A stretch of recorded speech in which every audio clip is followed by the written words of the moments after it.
So, it was only a few years ago that Wells Fargo was more profitable than Bank of America and JP Morgan. But in recent years, that isn't the story anymore, as both Bank of America and JP Morgan are becoming more profitable than Wells Fargo, even with Wells Fargo's big tax cut. And unfortunately for Wells Fargo, and for shareholders like me, Wells Fargo had to cut $4 billion of their budget, meaning that they wouldn't be able to give donuts in meetings anymore. No joke, I have evidence to back it up. So what happened to Wells Fargo?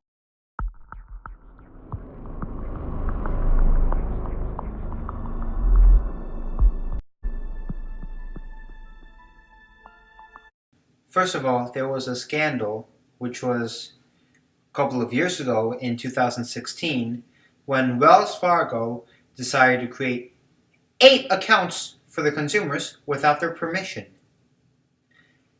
And that is fraud. They've been heavily punished. And this initiative was led by a man named John Stumpf. He was former CEO. This was just 2 years ago, and Wells Fargo was still under a lot of hot water over it. And things got to a point where the new CEO, Tim Sloan, couldn't handle it anymore, and he decided to leave. So a spokesperson did say they're trying to fix stuff at Wells Fargo, and while many people will say, yeah, talk is cheap, that is true, but I sincerely believe they're trying, because they got rid of the sales goal, for one, which would eliminate most of the cheating, like creating accounts for the consumers without their permission, because nobody feels pressured to meet a sales goal.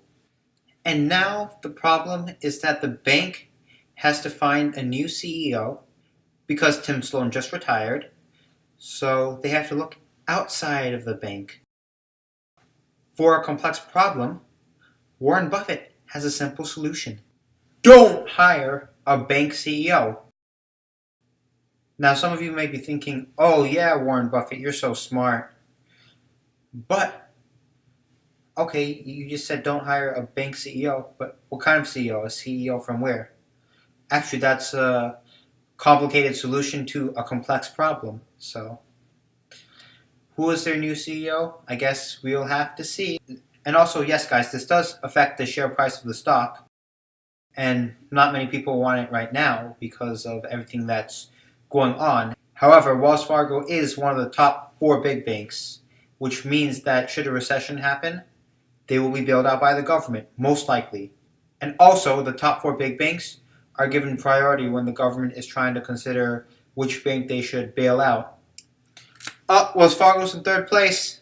Also guys, remember, we're in this company for the long run. They're currently paying a great dividend, 3.7%. Also, they're not borrowing money to pay a dividend because notice their annualized dividend is less than their earnings per share, so that's a great thing. If you want a bonus fact on another thing that's pulling Wells Fargo down, it's the housing market. Actually, it's pulling a lot of banks down, not just Wells Fargo, because people are thinking that the real estate market is going to crash, and they're not buying as much now. So anyways guys, let me know what you think of Wells Fargo down below in the comment space, and I will reply to you. Anyways guys, if you haven't already followed me on Instagram, please do. I'll put the link down below in the description. If you like this video, please don't forget to smash that like button, subscribe with bell notifications so you never miss out on another video, comment letting me know if you have any questions or concerns, and share. Once again, this is the Investors Channel where investors come for stock recommendations and financial news.